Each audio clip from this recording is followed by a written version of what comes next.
Hello friends, welcome to civil success point. आज हम एक नया टॉपिक शुरू करेंगे जो कि होगा तुगलक वंश। इससे पहले हमने दिल्ली सल्तनत में दो वंशों का जो टॉपिक था वो ख़त्म किया। एक जो कि गुलाम वंश था और दूसरा जो इससे पहले मैंने पढ़ाया था आपको, खिलजी वंश। तो आज का जो टॉपिक है वो है तुगलक वंश। तो आज हम इस टॉपिक में तुगलक वंश को ही पढ़ेंगे। टॉपिक को शुरू करने से पहले अगर आपने चैनल को सब्सक्राइब नहीं किया तो पहले चैनल को सब्सक्राइब कर दीजिए और वीडियो अच्छी लगेगी तो अपने दोस्तों को शेयर भी ज़रूर करना। तो चलिए शुरू करते हैं। तुगलक वंश का जो समय रहा वो रहा 1320 से और 1414 ईस्वी तक। जो ये वंश था वो दिल्ली सल्तनत में सबसे दीर्घकालीन शासन था इनका। ये सबसे लंबे समय तक रहे। तो अगर इसके परिचय की बात करते हैं तो परिचय देखिए। परिचय 1320 ईस्वी में गयासुद्दीन तुगलक ने, कहीं कहीं बुक्स में गियासुद्दीन तुगलक भी लिखा है, तो एक ही बात है, अगर आप गयासुद्दीन पढ़ें या गियासुद्दीन पढ़ें। गयासुद्दीन तुगलक ने खिलजी वंश के अंतिम शासक, जो मैंने बताया था नसीरुद्दीन खुसरो शाह था, उसकी हत्या करके दिल्ली सल्तनत में एक नए वंश तुगलक वंश की स्थापना की। ठीक है, तो अब इसके बारे में पढ़ेंगे। जो इसका संस्थापक था गयासुद्दीन तुगलक, जिसका जो समय था वो सिर्फ 5 साल रहा, 1320 से 1325 तक। तो इसके बारे में आप कुछ पढ़ते हैं, जो इम्पोर्टेंट फैक्ट्स हैं, जो जिनसे प्रीलिम्स में क्वेश्चंस बनते हैं, तो ध्यान से समझिएगा।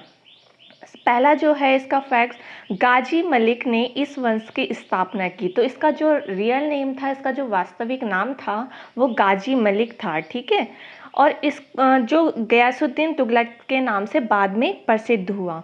उसने अलाउद्दीन के सैन्य व्यवस्था को लागू रखा, पर जो भूमि थी वो पुनः अमीरों में बांट दी। तो मैंने आपको बताया था कि अलाउद्दीन ने सैन्य जो व्यवस्था थी उसके लिए एक अलग तरीके से, अलग ढंग से एक सैन्य व्यवस्था लागू की थी, जैसे कि सैनिकों का हुलिया लिखना और घोड़ों को दागने की प्रथा चलाई थी। तो वो सब तो जारी रखा गयासुद्दीन तुगलक ने। पर जो उसने 4 अध्यादेश जारी किए थे अलाउद्दीन खिलजी ने, जिसमें एक अध्यादेश ये भी था कि जो अमीरों को भूमि दी गई थी या दासों को जो भूमि दी गई थी वो उनसे वापस ले ली थी और सरकारी भूमि में उसको परिवर्तित कर दिया था, जिसको खालसा भूमि के नाम से भी जाना जाता है। पर गयासुद्दीन तुगलक ने वो भूमि दोबारा से अमीरों को बांट दी। तो ये उसने अलग किया। मंगोलों को पराजित करने के कारण गयासुद्दीन तुगलक ने मलिक उल गाजी के नाम से प्रसिद्ध हुआ या उसकी उपाधि ली। तो ये उपाधि उसने धारण की थी, मलिक उल गाजी। ठीक है, तो आपसे पूछा जाए कि मंगोलों को पराजित करने के बाद गयासुद्दीन तुगलक ने कौन सी उपाधि धारण की, तो वो होगा, उसका आंसर होगा आपका मलिक उल गाजी। ठीक है, एक और पॉइंट, तुगलकाबाद नगर का निर्माण करवाया। तो देखिए, तुगलक वंश में हमने मुख्य तौर से 3 तुगलक शासकों के बारे में पढ़ना है। एक गयासुद्दीन तुगलक, एक मोहम्मद बिन तुगलक, एक फिरोज शाह तुगलक। और ऑप्शन, जब क्वेश्चन ये आएगा कि तुगलकाबाद नगर का निर्माण किसने करवाया, तो ऑप्शन आपको यही मिलने वाले हैं, गयासुद्दीन तुगलक, फिरोज शाह तुगलक या मोहम्मद बिन तुगलक। तो आपको बिल्कुल एक्यूरेट पता होना चाहिए कि तुगलकाबाद नगर का निर्माण जो है गयासुद्दीन तुगलक के द्वारा किया गया था। तो इसका निर्माण करवाया तुगलकाबाद का गयासुद्दीन तुगलक ने। पुरानी सड़कों की मरम्मत करवाई और पुलों का भी निर्माण करवाया। और प्रथम सुल्तान था ये जिसने नहरों का निर्माण करवाया सिंचाई के लिए। तो सल्तनत काल में पहला शासक यही हुआ जिसने नहर का निर्माण करवाया। इसकी मृत्यु हो जाती है 1325 में। 1325 ईस्वी में इसकी जो मृत्यु हो जाती है। अब होता ये है कि ये बंगाल और बिहार के अभियान में गया हुआ होता है, और जब ये लौट रहा होता है तो जो इसका पुत्र था जोना खां या जौना खां, जो कि बाद में मोहम्मद बिन तुगलक के नाम से प्रसिद्ध होता है, तो वो जब आ रहा होता है बिहार से वापस दिल्ली की ओर, बंगाल का अभियान जो था वहाँ से आ रहा होता है, तो दिल्ली में वो उसके लिए एक स्वागत के लिए एक महल बनाता है लकड़ियों का। तो ऊपर से लकड़ियों का जो महल होता है, तो जब प्रवेश कर रहा होता है वो अपने हाथियों के साथ, तो वो जो लकड़ियों का जो ऊपर से पंडाल होता है वो उसके ऊपर गिर जाता है, गयासुद्दीन तुगलक के ऊपर गिर जाता है और उसकी दब करके मृत्यु हो जाती है। तो कहीं इतिहासकार का कहना ये है कि ये एक साजिश थी मोहम्मद बिन तुगलक की, यानी कि उसके बेटे जौना खां की गद्दी हड़पने के चक्कर में।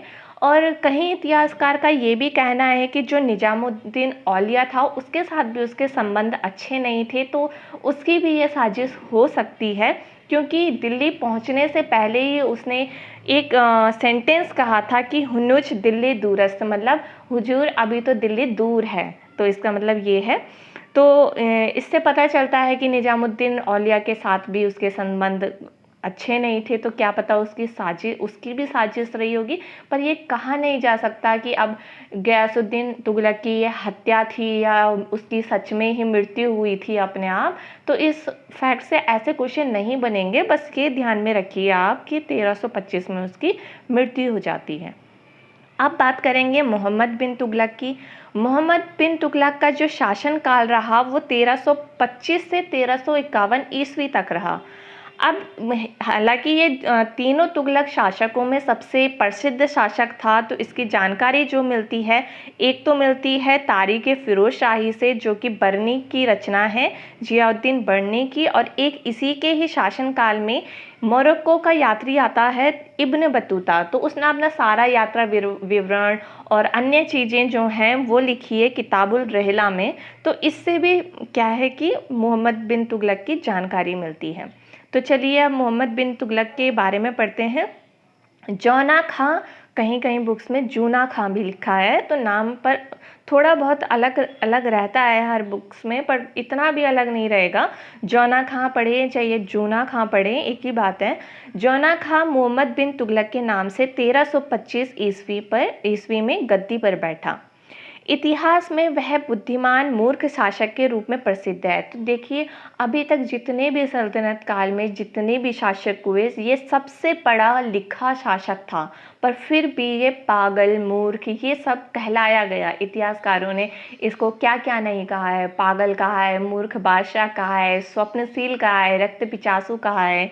तो क्यों कहा है, उसके कारण जानते हैं। तो देखिए, जो 100-200 साल बाद जो अभियान चल सकते थे उनके बारे में इसने अभी सोच लिया, अपने टाइम पर ही सोच लिया। बहुत ज़्यादा दूरदर्शी टाइप का शासक था।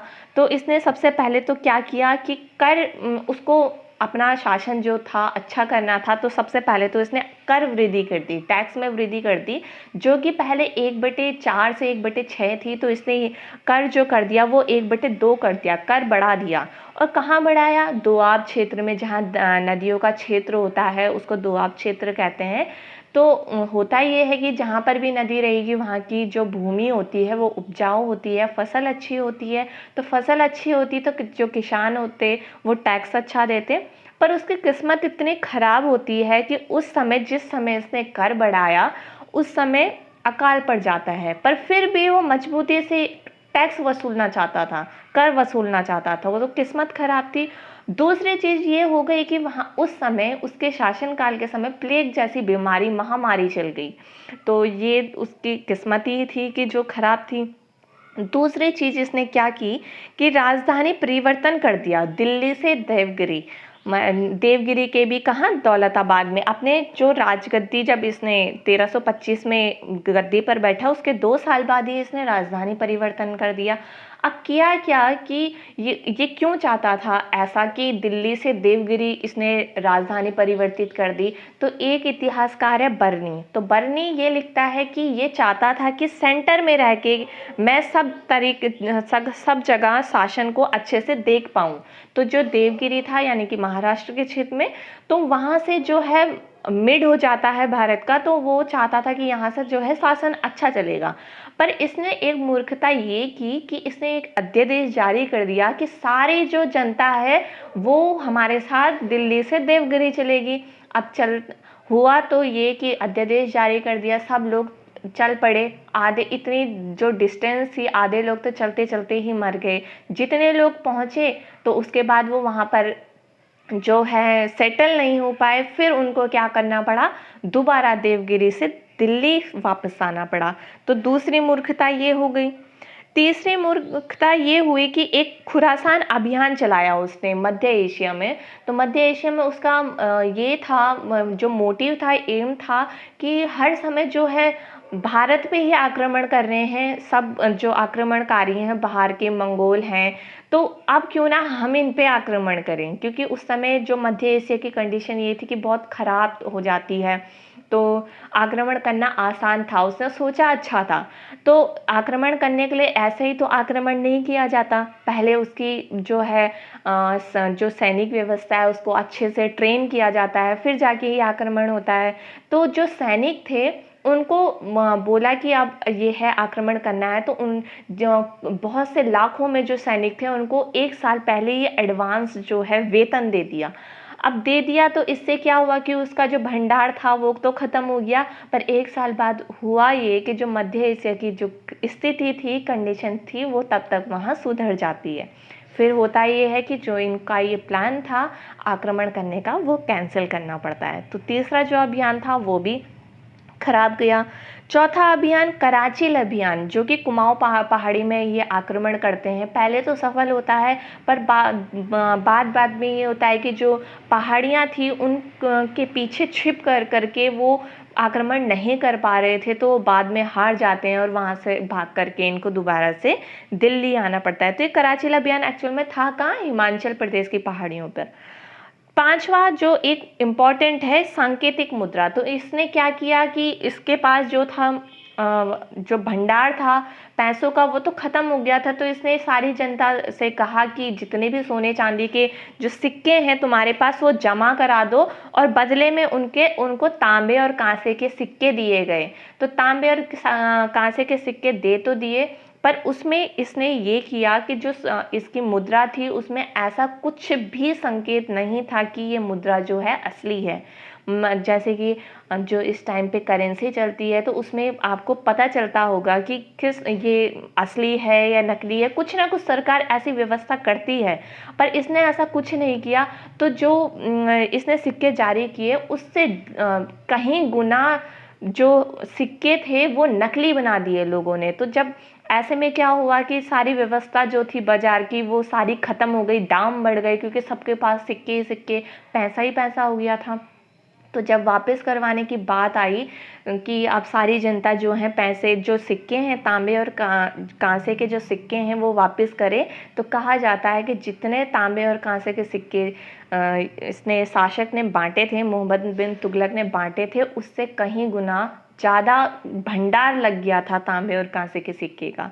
तो हालांकि उसने इन तांबे और कांसे जो उसने दिए थे उन्हीं के बदले सोने और चांदी के सिक्के वापस किए, नकली सिक्कों के बदले नहीं किए, पर फिर भी जो है इसका ये जो था अभियान वो भी सफल नहीं हो पाया। तो इसीलिए इन्हीं 5 अभियान के कारण जो है कहीं बहुत से इतिहासकार इसको क्या कहते हैं, पागल बादशाह, मूर्ख बादशाह, स्वप्नशील, इसके सपने बड़े बड़े रहते हैं थे, और रक्त पिचासु, इस टाइप की इसको संधि मिली गई, उपाधि दी गई।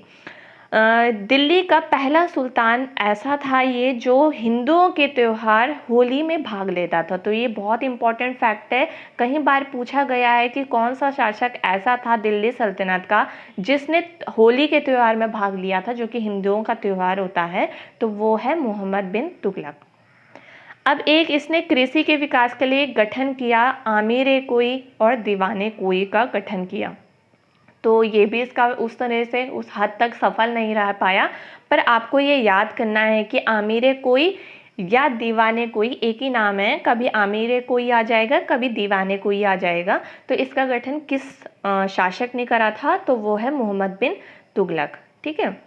मोरक्को यात्री इब्न बतूता 1333 से 1347 जो कि इसने भारत की यात्रा की, इसी के समय पे भारत आया था। तो आपको ये भी याद होना चाहिए कि इब्न बतूता किसके शासनकाल में भारत आया, तो मोहम्मद बिन तुगलक के शासन में भारत आया। इसे दिल्ली का काजी नियुक्त किया गया। अब काजी क्या होता है, आपने कहीं जगह पढ़ा तो होगा कि इब्न बतूता को मोहम्मद बिन तुगलक ने काजी नियुक्त किया था। एक्चुअल में काजी होता क्या है, काजी उस शहर का, जिस शहर का काजी नियुक्त किया जाता था सल्तनत काल में, वो उस शहर का मुख्य न्यायाधीश कहलाता था, मतलब न्याय करने वाला। और इसी के लिए उसको 1342 में दूत के रूप में चीन भेजा गया था। तो ये भी क्वेश्चन बन के आता है, आपको ये भी ध्यान में रखना है। इसी के समय में दक्षिण भारत में विजयनगर एवं बहमिनी राज्य की स्थापना होती है। तो किसके समय पे होती है, ये कई बार क्वेश्चन पूछा गया है कि किस शासक के समय पे या किस दिल्ली सल्तनत के शासक के समय पे दक्षिण भारत में विजयनगर एवं बहमिनी राज्य की स्थापना हुई। तो वो हुई मोहम्मद बिन तुगलक के।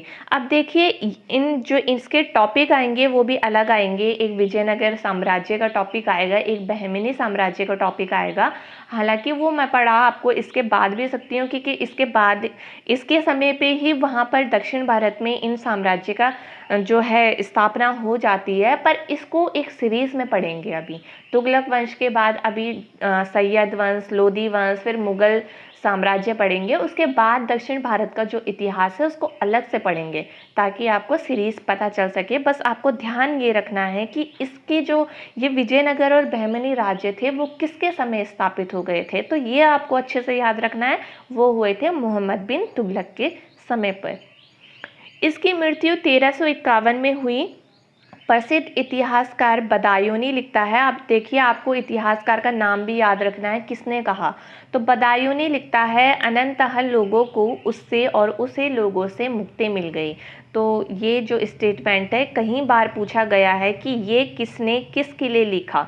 तो कभी कभी सीधा भी आ जाता है कि मोहम्मद बिन तुगलक ने के लिए ये जो सेंटेंस दिया रहेगा वो आएगा और लिखा रहेगा कि किस इतिहासकार का ये कथन है। तो आपको ध्यान में रखना है कि ये बदायूनी ने लिखा। ठीक है, तो ये इतने फैक्ट्स तो हो गए किसके, मोहम्मद बिन तुगलक के। अब बात करते हैं फिरोज शाह तुगलक की। तो फिरोज शाह तुगलक का जो शासन रहा वो रहा 1351 से 1388 ईस्वी तक। ठीक है, तो इसके बारे में पढ़ेंगे। 1351, देखिए अब इसके जो हैं दो राज्याभिषेक होते हैं। और ये फिरोज शाह तुगलक था कौन, ये मोहम्मद बिन तुगलक का चचेरा भाई था। ठीक है, ये भाई था चचेरा। पर जो मोहम्मद बिन तुगलक था वो कौन था, वो गयासुद्दीन तुगलक का पुत्र था, बेटा था। और जो फिरोज शाह तुगलक था वो मोहम्मद बिन तुगलक का चचेरा भाई था। 1351 में पहले उसका राज्याभिषेक ठट्टा में हुआ, बाद में दिल्ली में हुआ। ठीक है, तो इसके दो हुए राज्याभिषेक। ठट्टा कहाँ हुआ, तो सिंध क्षेत्र में ठट्टा है, वहाँ इसका राज्याभिषेक हुआ था, जहाँ पर मोहम्मद बिन तुगलक की मृत्यु होती है। तो मोहम्मद बिन तुगलक की अगर पूछा जाए मृत्यु कहाँ हुई थी, तो ठट्टा पे हुई थी। उसने इस्लामिक राज्य की स्थापना की और उलेमा वर्ग, यानी कि जो इस धर्म के गुरु रहते थे, उनका ही एक अलग वर्ग बनाया। तो देखिए, जिस तरह से अभी हमने पढ़ा कि मोहम्मद बिन तुगलक ऐसा शासक था जो हिंदुओं के त्यौहार में भी भाग लेता था, यानी कि होली में वो भाग लेता था। पर जो फिरोज शाह तुगलक था वो पूर्ण इस्लामिक धर्म को मानता था। तो इसी कारण उसने हिंदुओं को जिम्मी कहा और ब्राह्मणों पर क्या करा, जजिया कर लगा दिया। तो जजिया एक प्रकार का धार्मिक कर्म होता है जो गैर मुसलमान लोगों से लिया जाता था। फिरोज शाह को उसके निर्माण एवं लोक कल्याण कार्य के लिए सल्तनत काल का कल्याणकारी शासक कहा जाता है। तो इसने निर्माण बहुत करवाए, बहुत चीज़ों का, जनता के बारे में भी सोचता था, भलाई सोचता था। इसके कारण इसको सल्तनत काल का कल्याणकारी शासक कहा गया। ठीक है, अब अभी तक देखिए जितने भी शासक हुए, अभी तक किसी ने भी अपनी आत्मकथा नहीं लिखी। तो पहला शासक ये है दिल्ली सल्तनत का जिसने अपनी आत्मकथा लिखी, फुतुवत-ए फिरोजशाही। तो आपको याद रखना है, फुतुवत-ए फिरोजशाही जो है फिरोज शाह की आत्मकथा है, यानी कि अपनी ऑटोबायोग्राफी लिखी इसने। बाकी जितने भी पढ़ते हैं हम वो बायोग्राफी होती है, किसी दूसरे इतिहासकार के द्वारा लिखी गई, पर इसने क्या लिखी, अपनी ऑटोबायोग्राफी, आत्मकथा है इसमें। ठीक है, इसने एक विभाग अनुवाद विभाग की स्थापना की। तो उसमें क्या होता था, हिंदू एवं मुस्लिम दोनों संप्रदाय के लोग जो होते थे एक दूसरे के विचारों को समझ सकते थे। तो अनुवाद विभाग में होते क्या थे कि कुछ ट्रांसलेटर होते थे जो कि एक दूसरे के, जैसे हिंदुओं का जो भाषा है उसको ट्रांसलेट करके उसको मुस्लिम को समझाना, उसी तरह से जो मुस्लिम के जो विचार हैं उसको ट्रांसलेट करके हिंदुओं को समझाना। तो इस तरह का से वो विभाग था ताकि सबके विचार आपस में समझ आ सकें। निर्माण एवं कल्याण कार्य आप देखते हैं इसने क्या करा। अब मैंने बताया ना कि ये कल्याणकारी शासक के तौर में जाना जाता था, तो इसके कल्याण कार्य कुछ पढ़ते हैं। तो इसने क्या कल्याण कार्य किए, तो इसने जो बहुत सारे कर थे उन 24 करों को समाप्त करके सिर्फ 4 कर लगाए। तो वो 4 कर कौन कौन से हैं, एक था खम्स कर जो कि युद्ध में लूट पाट करके मिलता था, तो उसको खम्स कर कहते थे। और इसमें से 1/5 हिस्सा जो होता था राजा का होता था।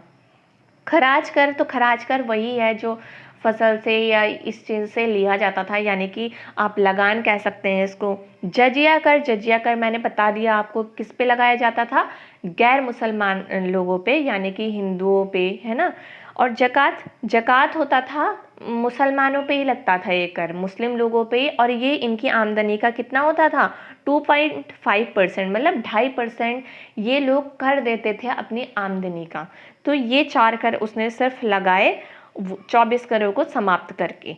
अब इसने कुछ ये अब जो है भलाई करता था लोगों की, तो इसने कुछ विभागों का गठन किया। एक तो मैंने आपको अनुवाद विभाग के बारे में बता दिया। अब 3 इम्पोर्टेंट और हैं। दीवान ए खैरात, इसमें क्या होती थी, गरीबों के लिए सहायता होती थी।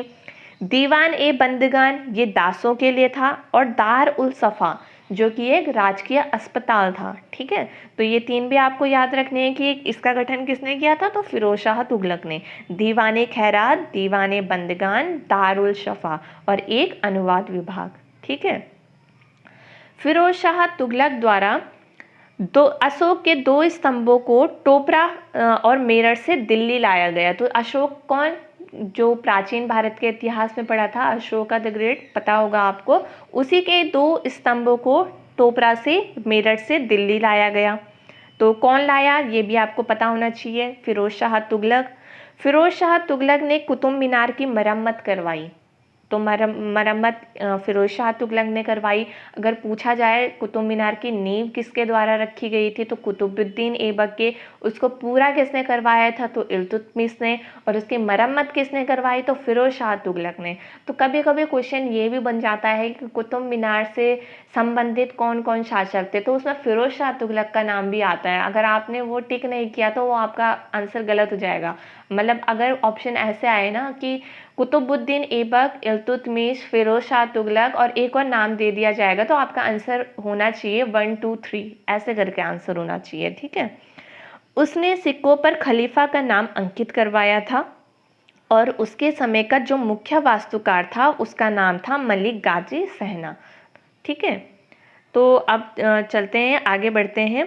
नोट, एल्फिंस्टन एक जो है विदेशी इतिहासकार है, उसने फिरोज को सल्तनत युग का अकबर कहा है। तो आपको इसका नाम भी ध्यान रखना है कि किसने कहा, तो एल्फिंस्टन ने फिरोज को सल्तनत युग का अकबर कहा। ठीक है, अब पढ़ते हैं तुगलक वंश के पतन के कारण। क्यों, मतलब तुगलक वंश का पतन हो गया, तो इसके कुछ कारण हैं। तो कारण पढ़ेंगे।